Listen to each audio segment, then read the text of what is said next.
So the results overall improve reliability and engineer focus, meaning that your engineers are not focusing on the wrong things or things that take them out of their day-to-day tasks.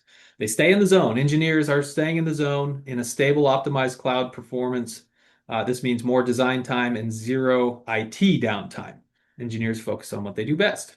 And enterprise grade reliability, this is something that's important because we have customers who range from, two SolidWorks users all the way up to 50 SolidWorks users and beyond, and replication to overseas. So it really is a solution that fits both spectrums of the customer side, because whether you're a small customer with just PDM standard who just wants to get rid of the server in your back room, or if you're a big old, big medical device company with 10,000 people, 40 divisions, then you have probably some data replication and other access problems. But the same IT burden is the same regardless of the size. It's that IT burden around the server.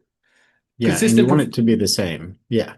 You want it to be the same across all of that, right? So consistent performance is kind of what I was reading into there. Yeah, that's the result, is the consistent performance. No more variability between server workstations. Every engineer gets the same optimized environment every time. And whether you're at an office that we will configure an IPsec site-to-site tunnel, which is basically a fancy way to say that the server lives in the host but looks like it's in the office, or whether you're at your house or Starbucks using our Sophos VPN, the performance is exactly the same and the experience is pretty much identical.